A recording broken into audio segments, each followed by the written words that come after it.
আসসালামু আলাইকুম বন্ধুরা, সবাই কেমন আছেন? আশা করি ভালো আছেন। আমি মোহাম্মদ রাকিব, আপনারা দেখছেন পিওর টেক 360। আজ আপনাদের সাথে একটি টিউটোরিয়াল নিয়ে এসেছি কিভাবে ফোনের ইএস ফাইল এক্সপ্লোরার অ্যাপস এর মাধ্যমে খুব সহজে আপনার ল্যাপটপ বা পিসিতে ফাইল ট্রান্সফার করতে পারবেন কোনো প্রকার কেবল ছাড়াই, লাইক এফটিপি সার্ভার। অনেক সময় আমাদের ফোন থেকে ফাইল ট্রান্সফার করার প্রয়োজন হয় ল্যাপটপে অথবা ল্যাপটপ থেকে ফোনে। এই কাজটি আমরা খুব সহজেই করতে পারি আমাদের ফোনের ইএস ফাইল এক্সপ্লোরার অ্যাপস এর মাধ্যমে। এজন্য আমাদের ল্যাপটপে কোনো প্রকার অ্যাপস ইনস্টল করার প্রয়োজন নেই। যাদের অ্যাপসটি নেই তারা নিচে ডেসক্রিপশনে লিংক দেওয়া আছে, ওখান থেকে ডাউনলোড করে নিন। তো চলুন শুরু করা যাক সিসি ইন্ট্রোর পরে। ততক্ষণ সাথেই থাকুন।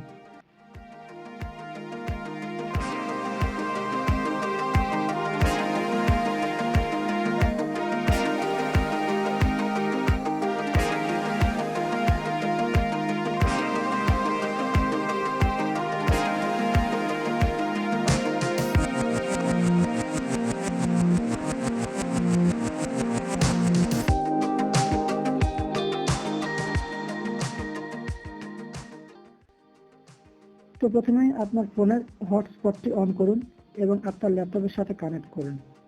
দেন ফাইল এক্সপ্লোরার অ্যাপসটি ওপেন করুন এবং উপরে বাম পাশে ক্লিক করুন। দেন নেটওয়ার্ক অপশনে ক্লিক করুন। দেন ভিউ অন পিসিতে ক্লিক করুন। এখানে এটি ইনেবল করে দিন।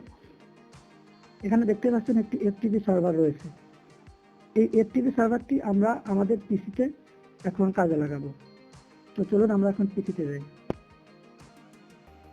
তো এখন আমরা আমাদের পিসি যে কোনো একটি ব্রাউজার ওপেন করব। আমার কাছে ক্রোম ব্রাউজার আছে, তো আমি ক্রোম ব্রাউজার ওপেন করলাম।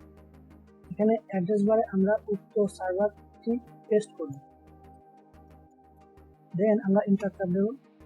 দেখুন আমাদের এখানে আমাদের ফোনের সকল ফাইল শো করছে। তো আমরা এর থেকে যে কোনো কিছু আমরা ডাউনলোড করতে পারি এবং সেটা দেখতে পারি। যেমন আমি যদি এটা ডাউনলোড করি, দেখেন একটা ক্লিক করলাম, সঙ্গে সঙ্গে এটা ডাউনলোড হয়ে গেল। আমরা এটা এখন দেখতে পাবো। এই সেম জিনিস আমরা সরাসরি আমাদের হার্ড ডিস্কেও করতে পারবো। যেমন আমরা পিসিতে গেলাম, পিসিতে যাওয়ার পর এইখানে দিস পিসি এই জায়গাতে আমরা উক্ত সার্ভারটি পেস্ট করব। পেস্ট করে দিলাম, এখন এন্টার চাপ দিলাম। দেখুন আমাদের সেম ওই আমাদের ফোনের সকল ফাইল এখানে শো করছে। আমরা যেভাবে কেবলের মাধ্যমে আমরা ফাইল ট্রান্সফার করি, ঠিক সেম ভাবে আমরা এখন ফাইল ট্রান্সফার করতে পারবো। আমরা পিসি থেকে ফোনেও নিতে পারবো, আবার ফোন থেকে পিসিতেও নিতে পারবো। তো আশা করি আপনারা এবার বুঝতে পারছেন। যদি ভিডিওটি আপনার উপকারে আসে তাহলে লাইক, কমেন্ট, শেয়ার করুন, যাতে করে অন্য কেউ উপকৃত হতে পারে। আর এরকম টিউটোরিয়াল ভিডিও নিয়মিত পেতে চাইলে please subscribe my channel and click the bell icon. এতে করে আমার ভিডিও নোটিফিকেশন আপনার কাছে পৌঁছে যাবে।